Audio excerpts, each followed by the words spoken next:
E aí, cara investidor, a gente vai falar de um assunto bem interessante para você que já está com a carteira previdenciária, vem comprando ações, que são as métricas. Interessante para você estar acompanhando para ver se você está evoluindo, crescendo, porque se você estiver patinando, andando para trás, aí não compensa, você deve estar fazendo alguma coisa errada.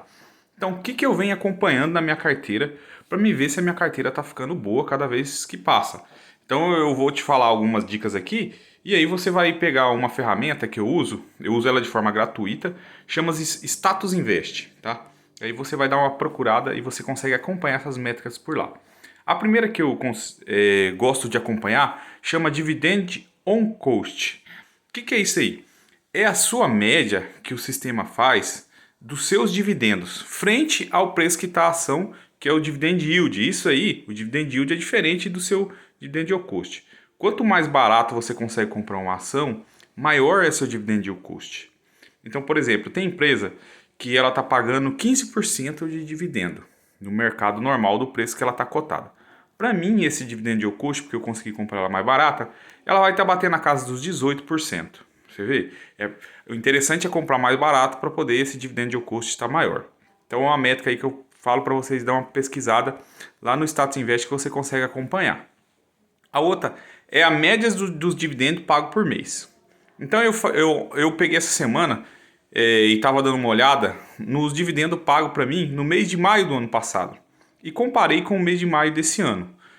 E aí, uma surpresa muito legal é que a gente conseguiu mais do que dobrar de um ano para o outro o valor pago naquele mês. Então, isso aí também é interessante de você fazer os aportes recorrentes, comprar mais ações e reinvestir os dividendos. Por isso que você vai conseguir aumentar a sua média paga de um ano para o outro.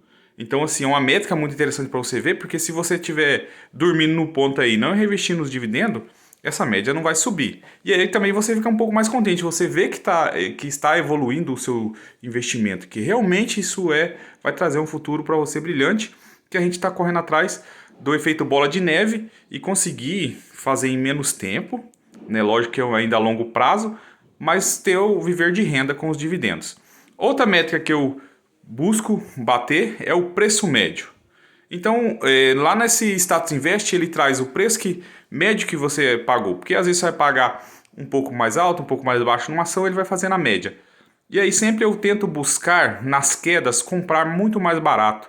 Porque, consequentemente, o meu dividend yield cost também vai ser maior quando eu compro com preço médio menor do que está.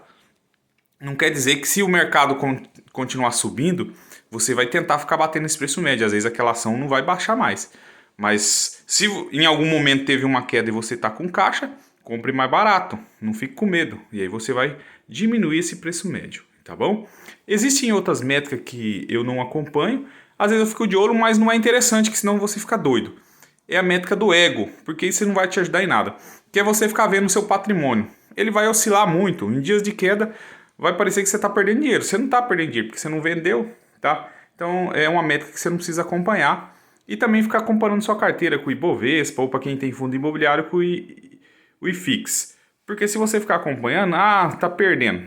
Muitas vezes, ao longo do tempo, sua carteira vai dar pau no Ibovespa ou no IFIX, porque com o longo prazo, a gente sempre vai estar ganhando. Mas isso aí é métrica do ego e não é interessante ficar olhando não, porque senão você vai ficar olhando para a direção errada e esquecer do que realmente tem que ser feito, que é reinvestir e os aportes mensais. Segue a gente aí para aprender mais sobre viver de dividendos e já vai curtindo o vídeo aí.